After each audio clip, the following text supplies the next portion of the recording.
the home of the do-it-yourself trucker. When everything goes wrong, you got to Redneckanize.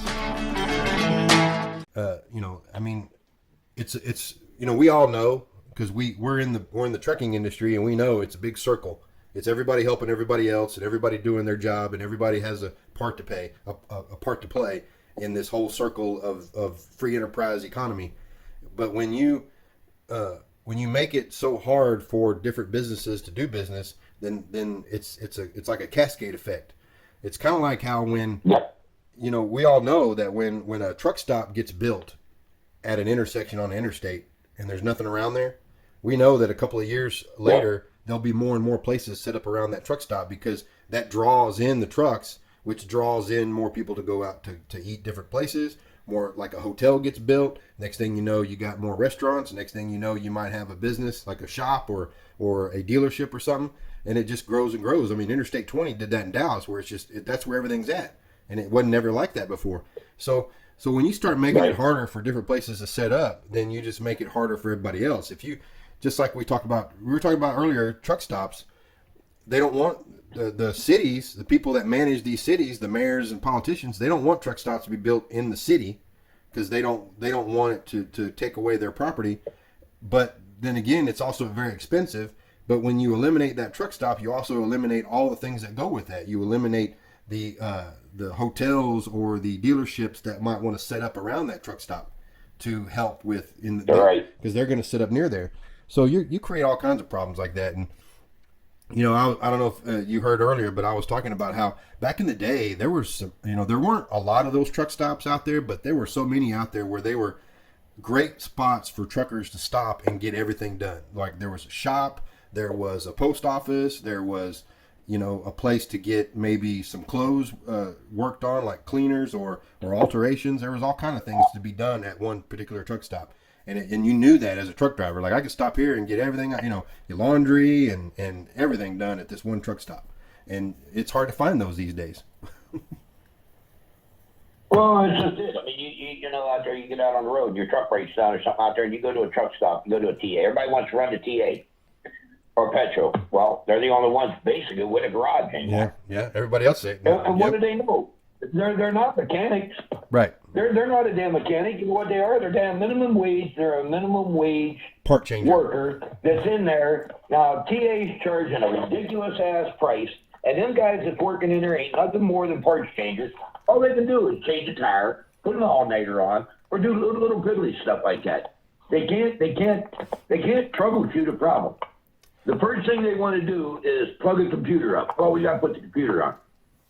And if the computer don't tell them nothing, well, we don't know. Yeah. You're going to take it down to Peterbilt or Kenworth or wherever. Well, what the hell? What the hell good are you? Even worse, those guys hook it up to the computer, and then they reset the sensor, and everything's fine, and then you unhook it, and then 10 minutes later, the sensor pops again. Yeah. So it's like, you don't have mechanics out there doing it no more. You ain't, have your damn dealerships out there anymore. They don't even know what the hell is going on. Right. I don't know how many times, right down here at the International dealer, right down the road here. You go in there and there was somebody like 100, I think somebody told me the other day it was like $150 or $170 an hour now. Some places. Are you shitting me? Yeah. $170, $150, $100 an hour. To do what? To sit in there and change parts? The rates on this shit hasn't went up. The money factor here ain't went up.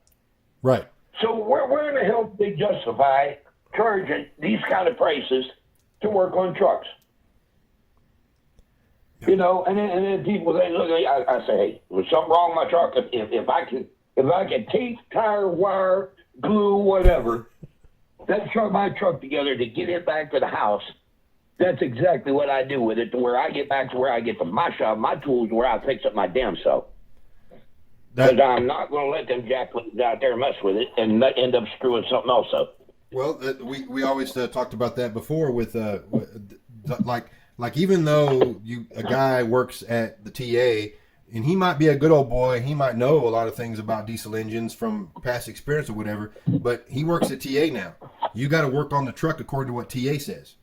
So That's right. You so have if to do it thoroughly. yeah, so if the guy comes in and says it's got this problem or it's making this noise, well, I know exactly what it is, but I can't do it that way. I have to hook it up to the computer because TA makes me hook it up to the computer, and I can't change that part. I can only change this part. We're not allowed to change these other parts. Just like what is it called? The air dryers. You can't just change out the element anymore. It's just take the whole part off and replace the whole part. We don't even worry about trying to. Oh yeah, they can't do that. Yeah. And you know what? When I went to the Freightliner dealer up here in Youngstown, up here at Clyda, I went in there one day. Now they got a sign hanging up in their parts up there by the parts counter now that any parts that's purchased from Freightliner from there, you either have to put them on yourself. You cannot purchase parts from Freightliner and then take them over and have TA or somebody put them on. TA Right. will not do it. Right. Yep. They will not put parts on, even though you got them from Freightliner. They will not put them on there. Yeah. Why, you ask, or why somebody's going to ask for one? Because TA goes and you can't get the parts and take them over there and say, look, they can't. I can't get into them. Can you do it? Yeah, we can. But they have to go over and purchase the parts and then bring them right over across the street or wherever and put them on. They may have to drive 50 miles to a Freightliner dealer to get that part. But the reason they do that is because the markup. Yep.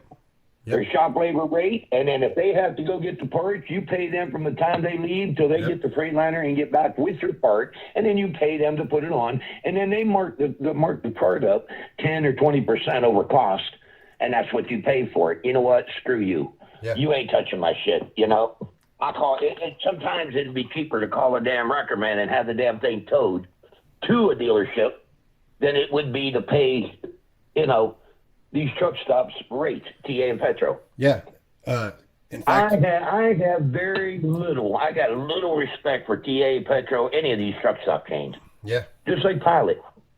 When Love's put their little shops up and they started greasing trucks and Speedco and everything, then Pilot starts throwing containers up. They ain't no parking in their damn parking lots anyhow. Yeah. Now they start putting these shipping containers out there, Yeah. and they go buy a couple trucks and park in there. So we do tire service, we do minor repairs.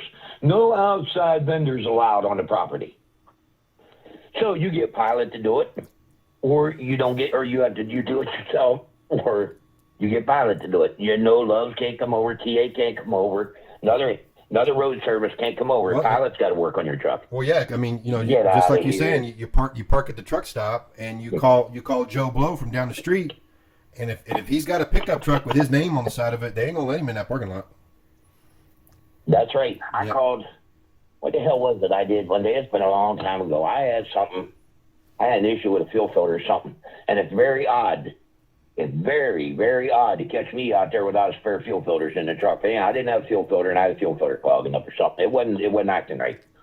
So I called this guy. I called road service and asked him if he had fuel filters for his Detroit. Oh yeah, I got them. And I gave him the numbers. He said, "Yep, got them right here on the shelf." I said, "Can I get you to bring over a couple? Swap them out for me. Where you at?" I said, "I'm over here a DA. Oh, I can't come on there. I can't come on their property." He said, "Can you pull it over, go across the street or somewhere, where that little marathon or whatever?" I said, "No, I'll probably pull it out here. Damn thing's chugging around like, like it don't want to run." Yeah. He said, "You know what? I'll be right down." He said, give me 5 minutes. He said, "I'll come down." I said, "All right." Here he comes. He come in his own personal vehicle. He brought the filters down, and we changed them out right there, right there in the parking lot. I told him, I said, "Why can't you come on there?" He said, "Oh, no." He said, "If I bring our company service truck down here," he said, "with our name on it," he said, "they'll throw us out of here." There you go. He said, "But we're taking business away from them." I said, "What the hell? They don't know what the hell they're doing anyhow." Yeah. He said, "I know, but that's the way it works." Yeah. He said, so he brought his pickup down with no markings on it. He come in there and he said, "If somebody happens to walk out here while we're doing this," he said, you call me. I'm a friend. We're friends. I come down I brought you. You called me and I brought you filters down to help you out." Yep. He said, "We're friends. This is not business." I said, "Okay." We got done. Nobody come around, but we got done. And I paid the man, and away he went. And that's all it was. Yep. But it's crazy stuff like that.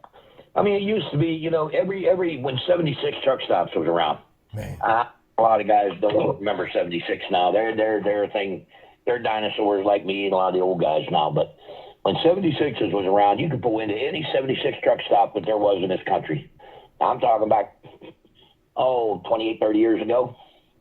30 some years ago, 35 maybe. Well, yeah. You put in any 76 truck stop, they had a full service garage. Them guys knew how to tear an engine down and rebuild it if they had to. All right, they could do anything. I've seen them change rear ends, right? Change a rear end right out the shop right there. They didn't need the dealerships to do it. They might have to go to the dealership to get one, but they could change it. All right, you pulled on the fuel island. They come out. How much you need, driver? To fill it up. Okay. You get out of the truck, go inside, get you something to eat or whatever. They wash your trailer, wash your windows, fill your truck up. You paid them. Hell, there was a couple down in Kentucky who would go park your truck. Yeah. They would fuel up when they got done. If you go back out there, they would pull your truck out in the parking lot and park your truck. That's what. So if you. How things have changed. Well, just earlier we're talking about truck stops. We're talking about the Giant out there in New Mexico. Remember that one? How big that sucker was? Yeah. Yeah. Well, look at Triple T out there. Where was it at? Tucson. Tucson. Yep. Phoenix? Yep. Yeah. Yep. My buddy's uncle or family or something owned that one time, and he goes up to Cleveland. One of my buddies up in Cleveland, his family owned that for a long time. I don't know who's got it now. It's probably not even there now. So I don't know. I ain't been out there for so long. One of the cool things is, of course, this is back like in 88, 89, maybe even 87 when the movie Over the Top was made. I was just talking about it a couple of days ago. He pulls into the truck stop, and he's supposed to be picking up a trailer at that truck stop. And when he pulls up, the guy runs out there with a clipboard and says, "Yeah, your trailer's right here. Just sign for it." And he signs for it, and he says, "Can you hook me up?" "Yeah, sure, no problem." And he goes in, he orders himself a steak, and the guy hooks his trailer up for him while he's inside eating a steak. That you ain't never gonna see that no more. Well, it goes right back to where Smokey and the Bandit. Look at that. I mean, yeah, that's a little far fetched, some of that on there. But what did Jerry Reed do when he pulled up the fuel island? Yeah. Well, yeah, my man. Take care of me. Yep, take care of me. He got out, went in there, ordered him something to eat to go, got him something to go in there while they was fueling the truck. Yep. He walked up, got his ass whipped, walked outside, paid the man for his fuel, and away he went. Yep, ran over the motorcycles in a minute. There you go. Yeah. But it's just like really. But yeah, that's what I tell people all the time about the old days of trucking. There were so many different people in the industry helping everybody out, and it's not like that anymore. Nobody helps out anybody else anymore. It's all about I got to get mine. I don't care. It's like guys driving by out on the road now. I mean, you break down out on the road now. These guys out on the road, you pass a truck out on the road, and I say, we used to holler out and say, "Hey, you okay?" Well, I still do that. Yeah. They never answer you because nobody knows how to use the CB anymore. Right. So unless you got their cell phone number, you ain't good. But what I'm getting is when a guy breaks down on the road now, the truck quits, check engine lights goes on, step engine light comes on, truck shuts down, engine rates, whatever. They hit the shoulder. The first thing they do is they get out, if they put their triangles out, which is very rare anymore. But as soon as they pull over, occasionally they'll turn their four ways on, but they get down and they open the hood. And they stand there scratching their ass looking at that engine like, why open the damn hood? Unless you bust the hose, a water hose or something, you're not fixing that truck there on the side of the road. You ain't. Unless you got a computer, unless you got a laptop in your truck and got the program and everything for that engine, you're not fixing that truck. Right. You're not doing nothing to it. So why do it? Why do it? It don't make any sense. I mean, I holler at him, you okay? I mean, the best you can do to them now is if it's real hot in the summertime, you could stop with them and sit with them till somebody gets there if you've got the time. But then the E-logs now, nobody will stop because they can't take the time because they're pusher time. They're on that E-log. Yep.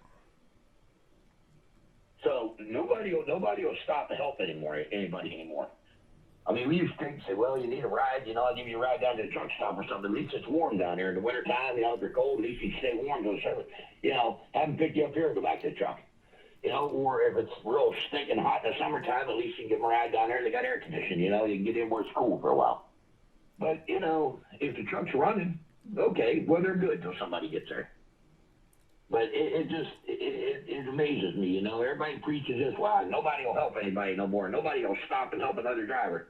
Well, okay, yeah, you can stop and help a driver if you'll take the help, or if there's something you can do. But there's really not much you can do anymore. Yeah. There really isn't. Offer them a ride. That's about all you can do, unless they bust a hose or they need a gallon of water or something. But other than that, pretty much your hands are tied. I don't know.